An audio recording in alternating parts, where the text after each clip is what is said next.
বিদেশি অ্যাম্বাসেডর কূটনীতিকরা আসলে গাছের চারা নিয়ে আসে।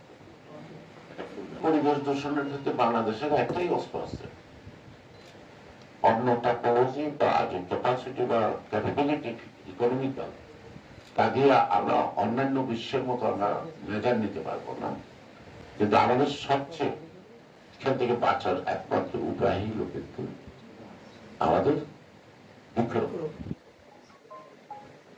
এবং যে পরিমাণ বৃক্ষ দরকার সেই পরিমাণ আমরা পারবো না, কারণ 27% আমরা বৃক্ষ আনতে পারবো। যদি আমরা 10% আসতে পারি,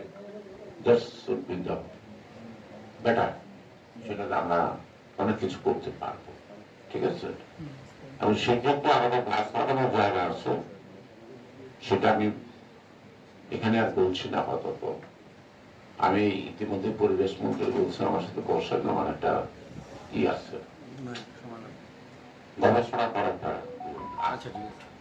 ওটা নিয়ে আসা, এটা কাজে লাগা।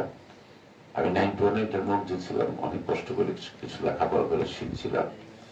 আমার মাননীয় প্রধানমন্ত্রী ওইটাকে খুব উৎসাহিত করছে, খুব কাজপ্রিয় লোক ছিল। আমরা বাইরে গেলে বলতো গাড়িতে ঘোরো কেন, কোন গাছটা আমার দেশে নিয়ে চলো। আমি একবার ইন্দোনেশিয়া ওনার সাথে গেলাম, 8 প্রকারের গাছ পেলাম যেটা আমার দেশে নাই, তার মধ্যে 16টা চারা প্লেন করে নিয়ে আসলাম।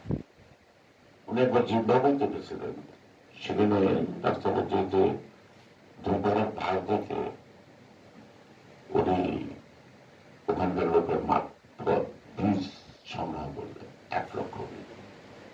গাছটা কৃষ্ণচূড়া, কোন তফাৎ নাই, কিন্তু ফুলটা কৃষ্ণচূড়া, ফুল পড়ে বেগুনি রঙ।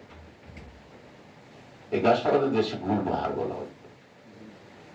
উনি 1 লক্ষ বীজ আনছে, এনে এটা আমাকে দিয়ে সৃজন করে এই গাছের চারাগুলি বিভিন্ন স্কুল, মসজিদ, মাদ্রাসায় বিতরণ করেছে। অতিমাত্রায় উনি গাছের প্রতি ছিল, এবং বিদেশি অ্যাম্বাসেডর কূটনীতিকরা আসলে গাছের চারা নিয়ে আসতো, ফুল গাছের চারা নিয়ে আসতো, জানতো যে বাংলাদেশের প্রধানমন্ত্রী এটাই সবচেয়ে বেশি সম্মান বোধ করে।